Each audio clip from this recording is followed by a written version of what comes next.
you love movies and movie discussions, you've come to the right place. Who am I, you ask? I am the Wiz! And I'm here today to review the 1986 sci-fi film Star Trek IV: The Voyage Home, starring, the usual cast, and Catherine Hicks, directed by Leonard Nimoy. So I'm not even going to go into like a pre-review thing here. I'm just going to go in just saying what the movie is about.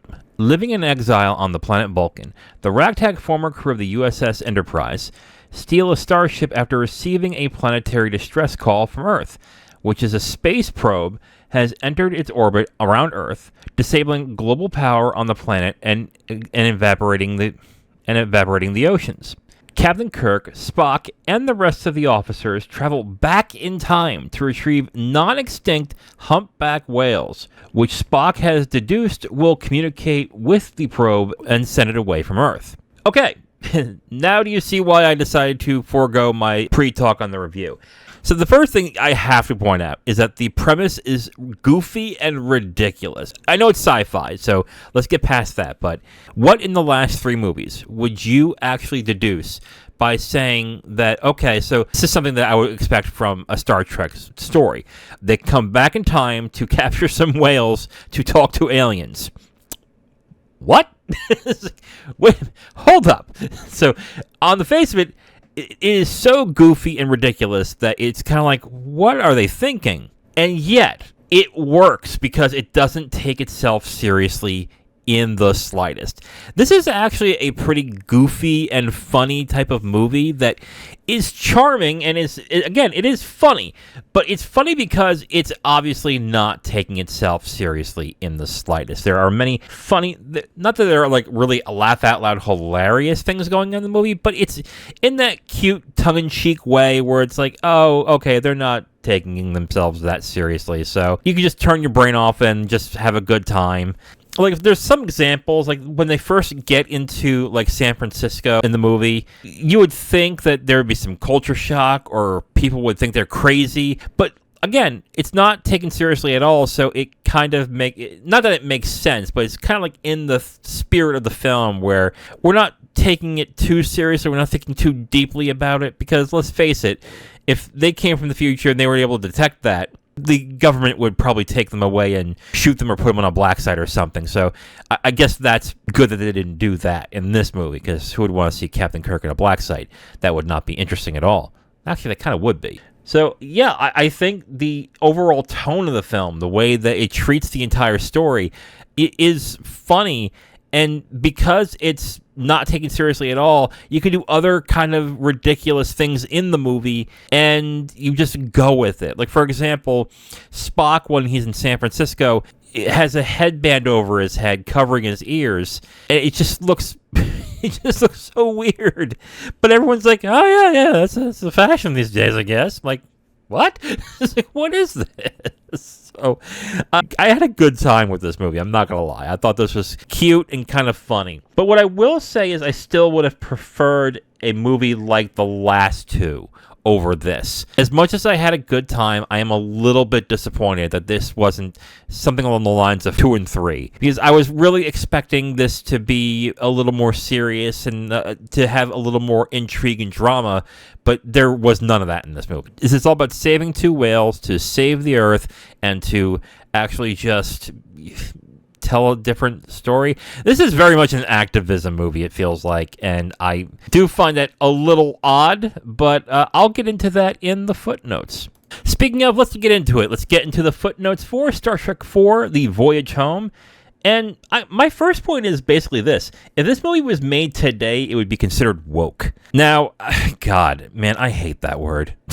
I think I know what it originally means. It means you're clued in on social issues or issues regarding certain injustices. That's what woke used to mean. Now, it's honestly a catch-all term now for bad writing that's sanctimonious and is focused entirely on the message, I guess is what they would call it. With that, I would have a question with those who would consider that Star Trek is too woke now and don't like it now, and the question is, did you like this movie? Because if you did, then I have to understand how you're squaring that circle there, because this movie is very much about its message in a great degree, and I'll get into one of the things they do in this movie that kind of surprised me, but I really wonder what people would think about that with this movie specifically. Would this be too woke for you now?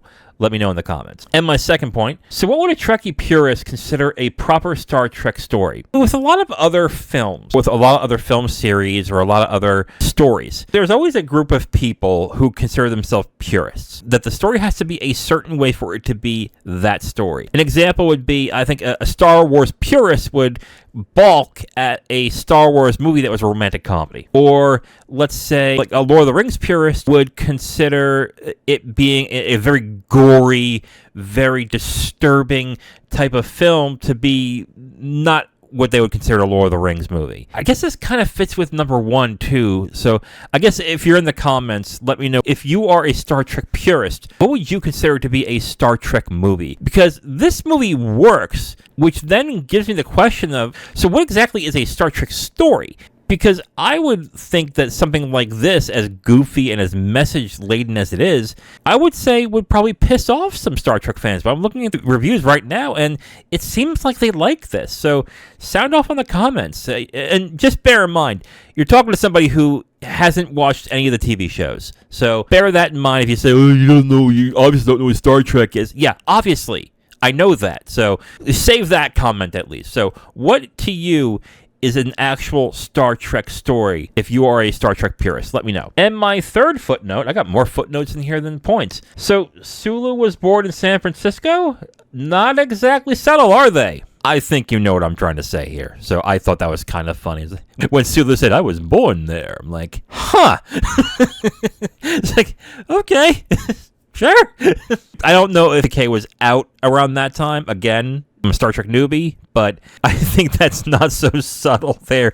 Or maybe it was just like coincidental or something, so I don't know. And my fourth footnote, whose idea was it to show whales getting slaughtered?